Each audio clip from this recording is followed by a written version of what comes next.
At 4:17 a.m. on March 9, 1938, 9 months after Jean Harlow's death, a fire consumed a storage facility in Glendale that housed personal effects belonging to former MGM contract players. The official report listed the cause as electrical malfunction, but the night watchman told a different story to his grandson 50 years later.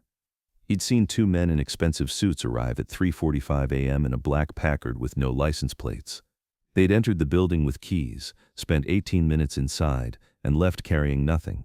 12 minutes after they drove away, flames erupted from the second floor, specifically from Unit 23B, which contained 14 boxes marked J. Harlow Personal Restricted Access. The fire department arrived quickly, but Unit 23B was already destroyed. Everything inside turned to ash and twisted metal. When investigators searched the debris, they found something peculiar. The fire had burned hottest and longest in that specific unit, as if accelerated by chemical means. The boxes in adjacent units were damaged but recoverable. Only Jean's possessions were completely annihilated. Among the items believed destroyed, her personal diaries from 1932 to 1937, medical records from private doctors not employed by MGM, and a collection of letters she'd written but never sent. The night watchman's grandson, interviewed in 2008, said his grandfather believed those men had come to erase evidence. He told me Jean Harlow knew something that couldn't be allowed to survive her, the grandson recalled. And 9 months after her death, someone made sure that knowledge burned. To understand what was lost in that fire, we need to go back to June 1937, immediately after Jean's death. Her mother, known as Mama Jean, inherited all of Jean's possessions. But according to household staff who worked for the family, Mama Jean didn't keep everything at her home. 3 days after the funeral, a moving truck arrived at Jean's house. Mama Jean supervised as workers packed specific items, not clothing or jewelry, but papers, journals, letters, and medical files. These boxes were taken to the Glendale storage facility and placed in a climate-controlled unit under Mama Jean's name. A maid who helped with the packing later told a friend who recorded it in her own diary, discovered in 2003, that Mama Jean seemed frightened while sorting through Jean's possessions. She separated items into two piles, things that could be kept at home and things that needed to be somewhere safe. The maid remembered Mama Jean saying, "They'll want these, they'll come looking, but I won't let them have her words, not while I'm alive." Who was they? The maid assumed Mama Jean meant journalists or collectors seeking memorabilia. But given what happened 9 months later, an alternative interpretation suggests Mama Jean was hiding her daughter's possessions from MGM, from people who had reasons to ensure certain information never became public. What specific documents were in those boxes? We'll never know with certainty, but we can make educated guesses based on what survived in other locations and what people remembered seeing before the fire. Jean Harlow kept diaries. Multiple people who knew her personally confirmed this. William Powell mentioned in a 1968 interview that Jean wrote in her journal almost every night. It was how she processed the madness of Hollywood. Her hairdresser recalled Jean bringing a small leather-bound book to the dressing room and making entries between takes. But no complete diary has ever been found. The volumes that were allegedly stored in Glendale were destroyed in the fire. However, several pages survived because Jean had torn them out and given them to people she trusted. One fragment, donated anonymously to a film archive in 1987, is dated April 15, 1935. It reads in part, "I'm so tired of performing even when the cameras are off. They've trained me to be Jean Harlow even in my sleep. But late at night, alone in my room, I try to remember who Harlow was before she disappeared. I look in the mirror and I don't recognize myself anymore, not because of the platinum hair or the makeup, but because the expression in my eyes is wrong. They're the eyes of someone who's given up ownership of her own face." Another fragment, found tucked inside a book John had given to a friend, is dated October 1936.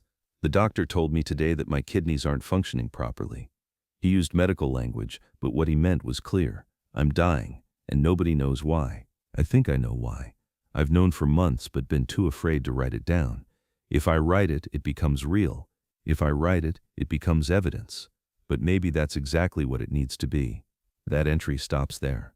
The next page is missing, torn out deliberately. Whatever Jean was going to reveal, whatever she thought was killing her, was removed, either by Jean herself or by someone who found the diary after her death. Jean Harlow's death certificate lists remic poisoning as the cause of death, secondary to acute nephritis, kidney inflammation. The official narrative says her kidneys failed due to damage from scarlet fever she'd contracted as a child. But several doctors who've reviewed Jean's case history in recent decades have questioned this explanation. Childhood scarlet fever can cause kidney damage, but it typically manifests much earlier than age 26. Jean showed no signs of kidney problems until 1936, just 1 year before her death. What caused the sudden rapid deterioration of her kidney function? The standard answer, delayed complications from childhood illness, is possible but not entirely satisfying to medical experts who've studied the timeline. An alternative theory that has gained traction among toxicologists and medical historians suggests chronic poisoning from multiple sources: the chemicals in her hair bleach, the compounds in her cosmetics, the treated fabrics in her costumes, and potentially medications she was given by studio doctors. But there's another possibility, one that's more speculative but supported by fragmentary evidence. That Jean's kidney failure was accelerated by something specific she was exposed to in 1935 to 1936, and that evidence of that exposure was among the materials destroyed in the Glendale fire. Among the items stored in Glendale were letters Jean had written but never mailed. We know this because Mama Jean mentioned them to her sister in a conversation that was overheard and recorded in the sister's diary. According to that account, Jean had written multiple letters to William Powell, to her friend Carol Lombard, and to at least one unnamed recipient. These letters were drafts, attempts to articulate things Jean found difficult to say out loud. Mama Jean had discovered them after Jean's death and decided to preserve them rather than destroy them, but also not to share them with their intended recipients. Why would Jean write letters she never sent? The most benign explanation is that she was processing her emotions, using writing as therapy. But another possibility is that she was documenting things she wanted certain people to know, but only if something happened to her. One person who claimed to have seen some of these letters before the fire was a woman named Dorothy Michaels, who worked as Mama Jean's companion in late 1937. In a sworn statement given to a private investigator in 1953, the investigator was researching a book about Jean that was never published. Dorothy described seeing a letter addressed to William Powell that began, "If you're reading this, it means I'm gone, and someone thought you should know the truth."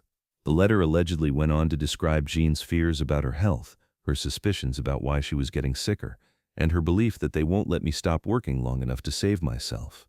Dorothy claimed the letter named specific people at MGM and described specific incidents, but she couldn't remember details, or perhaps she was afraid to reveal them. That letter burned in March 1938, along with whatever other truths Jean had written and hidden away. Perhaps the most significant loss in the Glendale fire was Jean's private medical records. These weren't the sanitized files kept by MGM's studio doctors. These were records from physicians Jean consulted privately, outside the studio system, paying out of her own pocket for confidential examinations. We know these records existed because Jean mentioned them in a conversation with William Powell, who later recounted it to a close friend. According to Powell's account, Jean had been secretly seeing a kidney specialist in early 1937.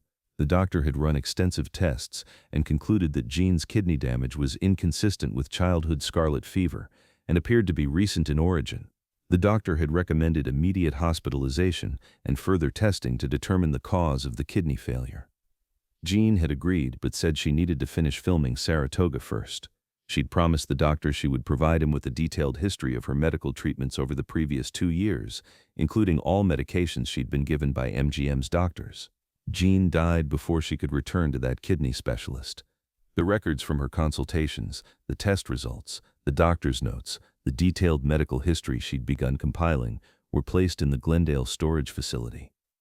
They burned in March 1938. The kidney specialist himself died in 1945.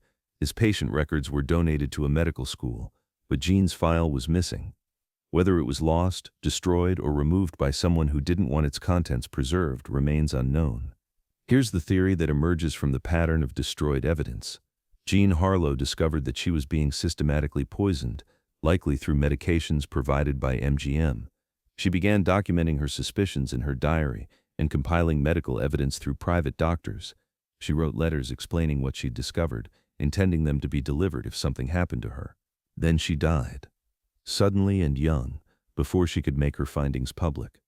Her mother, recognizing the danger in those documents, hid them in a storage facility rather than keeping them at home or destroying them.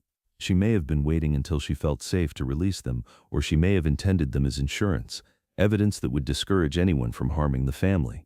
But 9 months after Jean's death, someone decided that evidence needed to be destroyed. The fire in Glendale eliminated Jean's personal testimony, her medical documentation, and her written accusations. Without that evidence, any claims about her death remain speculation rather than documented fact. Who ordered the fire? That's impossible to prove with certainty. But the timing is suggestive. March 1938 was when MGM was consolidating its position as Hollywood's most powerful studio. Louis B. Mayer was at the height of his influence. The last thing the studio needed was a scandal suggesting they'd poisoned their most profitable female star. There was one witness to what happened that night in Glendale, though his testimony didn't emerge until decades later. The night watchman Samuel Torres died in 1988 at age 84. Before his death, he recorded a video testimony for his family, intending it as oral history, but including details about his life they'd never heard. In that video, he described the night of March 9, 1938. He'd been working as a security guard at the Glendale facility for 6 months. Around 3:45 a.m., a black Packard pulled up to the gate. 2 men in expensive suits showed him paperwork that appeared to authorize them to access a specific storage unit. The paperwork had official-looking stamps and signatures, and the men were confident and authoritative. Samuel let them in. They went directly to Unit 23B, opened it with keys, and began examining the boxes inside. Samuel, curious and concerned about the unusual late-night visit, positioned himself where he could observe without being obvious. He saw the men pull out books, papers, and file folders. They were looking for something specific, flipping through pages quickly. Then one of them said something to the other. Samuel couldn't hear the words, but the tone was satisfied, like they'd found what they were looking for. They took nothing with them when they left. Instead, they spent several minutes arranging items within the unit, moving boxes and positioning papers in a specific way. Samuel thought this was odd, but didn't question it. They had authorization, after all. 12 minutes after they drove away, fire alarms sounded. By the time Samuel located the fire extinguisher and reached Unit 23B, flames were shooting through the door. The fire was too intense, too chemically hot. Samuel retreated and called the fire department. In his video testimony, Samuel said, "I didn't understand what I'd witnessed until years later, after I learned more about Jean Harlow and started putting pieces together. Those men came to destroy evidence. They'd set up an accelerant, probably planted it in the boxes weeks earlier, waiting for the right moment to activate it remotely or with a timer. They weren't looking for something to take. They were making sure the fire would consume everything completely." The Glendale fire wasn't the only suspicious destruction of Jean Harlow-related materials. Over the years, several other collections of documents and evidence have disappeared under questionable circumstances. In 1952, the storage facility fire that allegedly destroyed other MGM records included materials related to Jean's contracts and medical files from the studio. In 1967, a collector who'd purchased a trunk of Jean's personal items from an estate sale reported that his house was burglarized, nothing taken except the trunk and its contents. In 1983, a researcher working on a Jean Harlow biography had her office broken into. Her computer files were deleted, and all her research notes were stolen. Each incident, viewed in isolation, could be coincidence or ordinary crime. But together, they suggest a pattern.